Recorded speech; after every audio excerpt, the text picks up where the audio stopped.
Imaginen una ciudad en donde regularmente a la semana se registren unos 10 homicidios. Adicionalmente, una ciudad que esté peor en cantidad de delitos por habitantes que, por ejemplo, la Ciudad de México o Bogotá.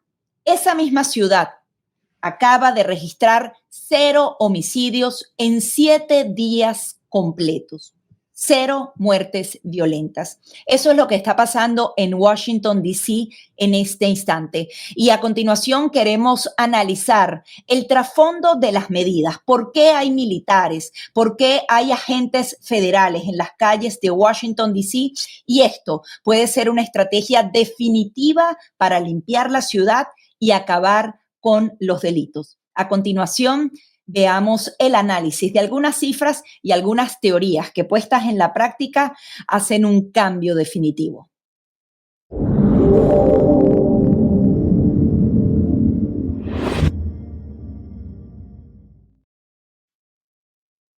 ¿Qué tal? ¿Cómo están? Bienvenidos una vez más a nuestro podcast de América Hispana. Hoy vamos a tener el tema de Washington, D.C., muy interesante ya después de 2 semanas de aplicación de la ley. Vimos al presidente Trump visitando a las fuerzas del orden, vimos al vicepresidente J.D. Vance, al secretario de Defensa también caminando por el Central Station de Washington, Union Station, y ahí estamos viendo cuáles son esos resultados. Ya Gaby daba un pequeño esbozo de cuáles son las cifras, pero creo que debemos empezar con esas cifras, Gaby, un poco para poner en contexto cuál es la dimensión del trabajo hecho, y luego podemos hacer algunos análisis de cómo se puede sostener en esto en el tiempo y qué consecuencias puede también estar trayendo para el resto de los Estados Unidos, porque yo lo veo como un tubo de ensayo. Se está utilizando Washington, D.C. como un laboratorio, un pequeño laboratorio donde es muy sencillo hacer estas pruebas porque es una ciudad bastante controlada con todos los organismos federales, pero esta experiencia posiblemente pueda ser replicada por gobernadores en otras partes del país. ¿Qué cifras tenemos hasta este momento, Gaby? Sí, realmente la disminución es increíble. Por ejemplo, estamos hablando de 0 asesinatos en 7 días consecutivos. Como te decía, el robo de autos era una locura. En la capital de Estados Unidos es impresionante cómo en Washington, D.C. las cifras estaban disparadas. Esto ha experimentado una disminución del 83%. Robos en general, 46% menos. Hurtos, 21%. Incluso el crimen violento en general se ha disminuido en un 21%. Y así podríamos seguir enumerando muchas cifras. Se han practicado 630 arrestos hasta el día de hoy y se han incautado 86 armas de fuego ilegales que estaban por la ciudad y que justamente eran portadas por personas que se dedicaban al tema del crimen. Yo podría ejemplificar esto, es como si, porque ahorita es muy prematuro, o sea, estamos hablando de unas cifras muy vírgenes, ni siquiera ha transcurrido un mes, pero es como si hubiesen colocado una capa de seguridad, un manto de protección a una ciudad que apenas podría hacer que los criminales no salgan a la calle, no saben realmente a qué se están enfrentando. Si lo vemos de esta manera, hay muchos que pueden decir, los militares no pueden estar eternamente en la calle, la Guardia Nacional no puede estar eternamente en la calle. Realmente esta es una estrategia a largo plazo. Pero allí es donde entra entonces tu explicación, la investigación que has estado haciendo, de ese cambio fundamental, de que el ciudadano experimente su ciudad de una manera completamente distinta. Y el simple hecho de verla distinta hace que él actúe distinto. Y quiero que profundicemos en este tema porque yo creo que es fundamental y, como tú dices, va a ser un experimento que podría replicarse en otras partes del país y a través entonces del buen ejemplo hacer mucho bien para nuestra nación. Sí, en principio yo veo que el plan, que aunque nunca se esbozó, nunca tuvimos un papel o un plan de acción y se estableció, fue muy rápida la implementación, quizás ellos sí lo tenían, no permeó. Ese plan creo que tiene hasta este momento 3 variables muy específicas. El primero es la fuerza de choque, el primer impacto, los first responders, sacar a la misma policía, sacar el FBI, sacar lo que son las policías del Congreso, el servicio secreto, todas esas fuerzas que hacen vida dentro de Washington, D.C., dan ese primer impacto y evidentemente dan una sensación de seguridad, generan muchísimos arrestos, estas personas viven de la delincuencia, el que está robando vehículos no sigue robando, entonces un poco ya tú vas a ver que capturan armas, que capturan las primeras personas que a veces ni saben que hay nuevos operativos, o sea, va a ser un primer impacto muy grande. Ese sería como el empezar. Esto no se puede sostener en el tiempo. Tú no puedes tener el FBI nada más para patrullar Washington, D.C. No hay dinero para eso adicionalmente porque no se fue concebido para eso, pero genera también un movimiento importante dentro del órgano policial para sea una reestructuración, sea una limpieza, sea entrenamiento de estas fuerzas policiales, un rearme de la policía, etcétera. Nada más poner en contacto al policía diario como el policía de Washington, D.C., con el FBI, con la Guardia Nacional, con otras policías, le va a dar un mayor empoderamiento para estar en las calles en un futuro. Segundo, tenemos lo que es el papel de la Guardia Nacional. La Guardia Nacional hasta hace 2, 3 días no estaban portando armamento, simplemente eran apoyo logístico y administrativo para todas estas funciones, básicamente transporte, alimentación, algunas labores de patrullaje, pero patrullaje conjunto con fuerzas policiales. Recordemos, la Guardia Nacional no tiene potestad, no está autorizado para realizar ningún tipo de arresto a civiles dentro del territorio norteamericano. Ellos son una fuerza militar, básicamente, que pueden ayudar en las funciones. Se hablaba de ponerle armamento, ya fue autorizado utilizar ponerle el armamento, pero su armamento va a estar basado en disuasión. Vamos a ver, sobre todo, en lo que es entre el Capitolio, el Monumento de Lincoln, en todo lo que es el Mall. Vamos a ver caminando guardias nacionales con armamento, pero es un papel disuasorio. La idea es que ellos tengan comunicación con fuerzas policiales. Para disuasión. Para disuasión en las zonas más emblemáticas, que adicionalmente yo creo que hasta a nivel turístico, etcétera, es parte de demostrar claro, te da una sensación. Es como entrar a un aeropuerto, te da esa sensación de que, bueno, aquí sí estoy protegido y adicionalmente el criminal se lo piensa 2 veces.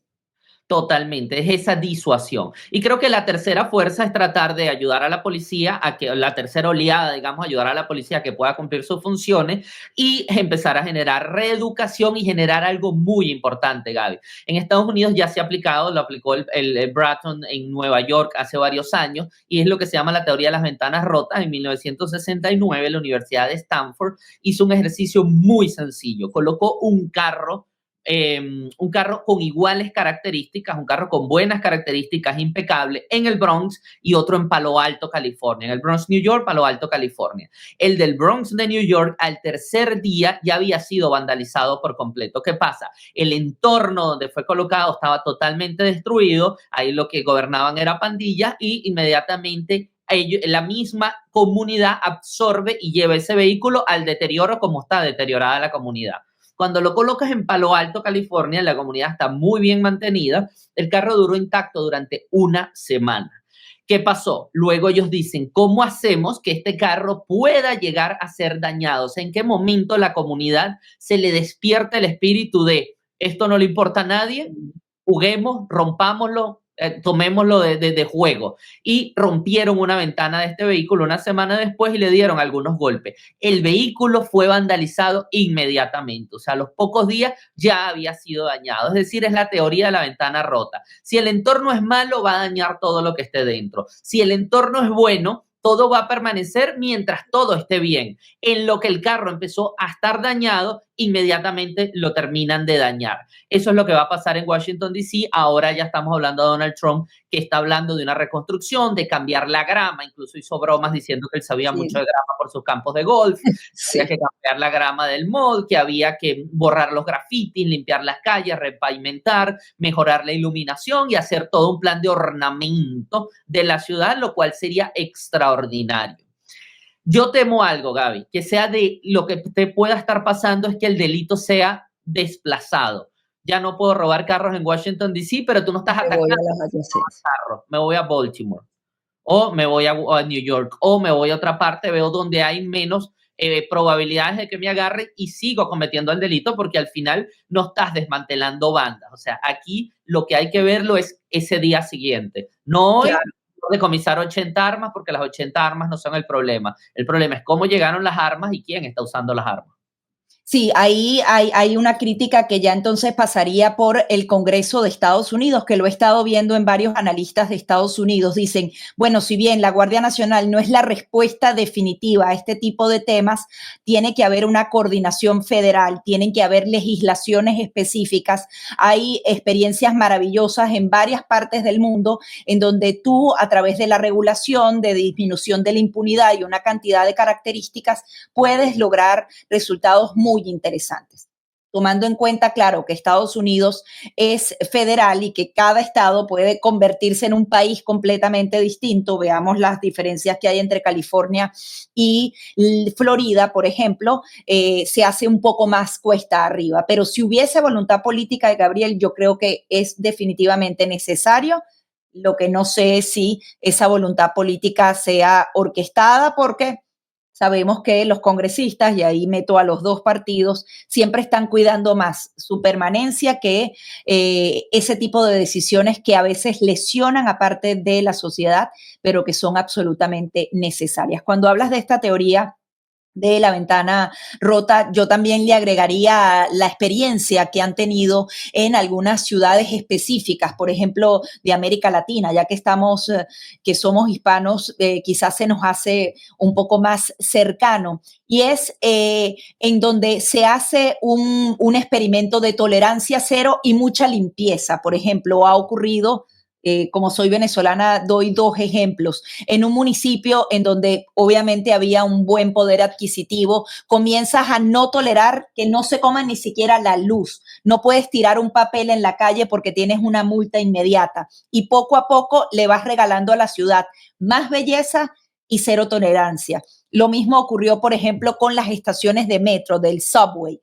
Empezaron una campaña de concientización, estaba todo limpio, estaba todo ordenado, había adicionalmente como una voz que no te dejaba pasarte ni siquiera de la línea amarilla. Y poco a poco, el ciudadano que estaba en el caos de Caracas afuera, entraba al metro de Caracas y tenía una conducta completamente distinta. Y poco a poco esos llamados de atención que se hacían tuvieron que retirarse porque sencillamente la gente había entendido que las reglas habían cambiado y que esas reglas definitivamente beneficiaban todo lo que estaban viviendo. Yo creo que es un tremendo experimento el que está haciendo el presidente Donald Trump, y podríamos también explicar por qué se hace en Washington, D.C. y no en otra ciudad. Tú también tenías algunos puntos importantes y yo también podría apuntar algunos de ellos. Hay dos puntos ahí adicionalmente de ejemplos extraordinarios. Uno en Latinoamérica, que es el Transmilenio en Bogotá. El Transmilenio cambió toda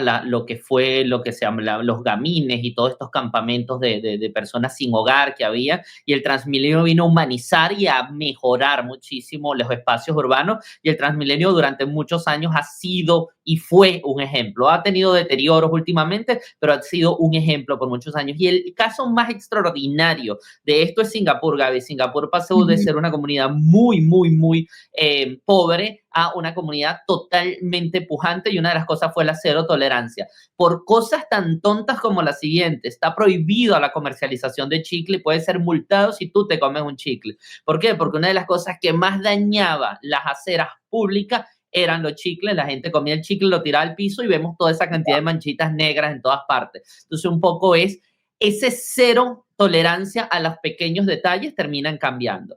Sí, se hace en Washington porque el presidente Trump tiene la potestad de desplegar, incluso tiene 800 soldados bajo su cargo en Washington, D.C., tiene la potestad de desplegar la Guardia Nacional y puede hacer ese tipo de intervenciones allí por no ser un estado, por ser un territorio básicamente no federal, sino un territorio que depende del gobierno, no es autónomo, del gobierno central, no es autónomo. Sin embargo, esto puede ser un ejemplo para otros gobernadores si tienen problemas en algunas ciudades. Yo veo muy positivo como un ejemplo de esto es que algún gobernador de algún estado que pueda saber que tiene ciudades que están saliendo de control pueda decirle al gobierno federal, al Pentágono: necesito su ayuda en esta ciudad en específico. Tengo una ciudad con altos índices de criminalidad, mi policía está desbordada, no tengo cómo hacer, mis funcionarios no son suficientes, necesito tecnología para poder atacar crimen organizado, etcétera. Y el ejemplo de Washington, D.C. sirva para esto y se diga, nos vamos a trasladar agentes del FBI, vamos a trasladar, porque vemos que en Washington, D.C. hay 2,000 agentes de la Guardia Nacional que no son todos de Washington, D.C. Ellos trasladaron de North Carolina, trasladaron de Mississippi, trasladaron de Luisiana. O sea, es un apoyo federal de la Guardia Nacional que otro gobernador o algún alcalde de algún condado tenga la necesidad y pida la ayuda federal y se dé. Yo creo que nosotros estamos para eso, sobre todo que sabemos también que muchos de estos funcionarios que hoy están patrullando son funcionarios que tienen tareas muy, muy cotidianas o que a veces son como tontas dentro de la cantidad de dinero que estamos pagando nosotros en nuestros impuestos para que la Guardia Nacional simplemente esté guardada o esté limpiando los vehículos o esté cortando un césped, ¿no? Si necesitamos ciudades donde hay apoyo y se necesita apoyo, esta Guardia Nacional pueda a nosotros brindarnos seguridad en todo el territorio y no simplemente en casos ultra excepcionales como desastres naturales o como disturbios ya civiles, sino simplemente en casos como el de Washington, D.C., que son emergencias que pareciera que no son emergencias, pero sí lo son, porque si dejamos que esto corra, pasa la teoría de las ventanas rotas. Sí, yo agregaría ese por qué se hace en Washington, D.C. y no en otro lugar, algo que decía Bill O'Reilly, quien es un periodista muy importante que tiene relación directa con el presidente Donald Trump. Y él decía que el presidente se siente ofendido con el tono y con la criminalidad en Washington, D.C. Es algo que no puede tolerar, que no se puede creer, como nosotros en el video que hacíamos la semana anterior. Era increíble pensar que Washington estuviera peor que ciudades como Nueva York, como Bogotá o como Ciudad de México cuando haces en escala por cada 100,000 habitantes. Y al sentirse ofendido y ser su vecindario, estar recibiendo a los mandatarios del mundo regularmente, que tienen que sí o sí pasar por esas calles, se convierte entonces en un tema personalísimo. Adicionalmente, en el debate político en Estados Unidos, que nosotros siempre queremos traducírselos a todos ustedes al español, siempre se dice que la segunda etapa va a ser una ciudad demócrata, que seguramente lo van a hacer porque las ciudades demócratas son las que están en peor estado, por lo menos las cifras así lo cuentan. Pero yo más bien apuntaría a lo contrario, a lo que tú dices. ¿Por qué no un gobernador que tenga problemas específicos en una ciudad, un alcalde de un condado que justamente atiende a varias ciudades y una puede estar muy bien y la otra con serios problemas, no dice, vamos, el experimento hagámoslo aquí? Y yo creo que tendría un efecto político muchísimo más poderoso, porque en el caso de ir a una ciudad demócrata vendría el debate que siempre se da, que están presionando, no sé, el presidente Donald Trump está excediendo sus funciones, pero imagínate a pedido de un gobernador, un alcalde, comienza a hacerse ese experimento y ya tienes un Washington, D.C. cambiado por completo, varias ciudades. Ese tipo de ejemplos son muy, muy poderosos, por ejemplo, en elecciones de medio término e incluso para unas presidenciales. Vamos a ver por dónde va, porque lo que sí es cierto es que tanto los funcionarios como el presidente Donald Trump han insistido en que esto apenas comienza. Esto va a ser replicado en otras zonas del país. Sí, totalmente. Y hay algo que debemos sacar a la luz. Se hablaba de que es que ya se estaba disminuyendo, ya Washington, D.C. venía bajando la cifra, pero cuando interviene el gobierno federal, la administración Trump dentro de la ciudad, aunque las cifras venían bajando respecto al 2023, es hacer... sí, es hacer la comparación como si tú pesas 400 libras de peso y tú bajas a 350 y piensas que no tienes un problema de obesidad porque bajaste 50 libras. El problema de obesidad continúa, o sea, hasta que esto no sea en cifras muy bajas, cifras muy controladas, casos muy aislados, es imposible que la ciudad sea de seguridad total. Puede haber algún robo de vehículo, puede haber algún homicidio, pero no puede ser posible que estemos con homicidios tan altos al lado de la Casa Blanca, el Capitolio y el Pentágono. O sea, eso es lo que no puede darse. Y creo, Gadi, que lo importante es que la administración Trump ponga énfasis en las causas del incremento de esta inseguridad. Yo sé que hay causas subyacentes muy importantes de pobreza, temas demográficos y temas de educación importante, de ocio, de consumo de drogas. Estábamos viendo que hay una cantidad... Y de impunidad. sí, de campamentos de homeless. O sea, hay que atacar estas causas, ver por qué esos homeless están llegando a Washington, D.C., por qué se están estableciendo allí, de dónde provienen. O sea, hay que ver todas esas causas subyacentes porque el problema no debe ser desplazado. Aquí no se trata de agarrar los 2,000 homeless o los 1,500 homeless y decirle o se van a un refugio o se van a otra parte. Entonces, bueno, ahora los vamos a ver en ciudades de ciudades vecinas, Baltimore o lo que North Carolina. O sea, no es la idea que sea un desplazamiento, sino que esas causas se ataquen y se ataquen a nivel nacional. Bueno, yo creo que es un tema muy importante. Ustedes tienen que seguir viendo entonces esos cambios fundamentales. Nosotros aquí en América Hispana, como siempre, vamos a hacer ese puente conductor de cada una de estas informaciones, de los dichos de periodistas o de políticos que tienen peso, que tienen una influencia en la política americana. Nosotros tratamos entonces de llevárselas a ustedes completamente en español para que ustedes entonces se integren cada día más, conozcan cada día más, puedan defender esas ideas de prosperidad y de libertad en cualquier ámbito en el que estén, porque a veces eso es lo que nos falta, ¿verdad? Herramientas de comunicación, cómo realmente defiendo esto ante una realidad en donde casi siempre me rodean las críticas.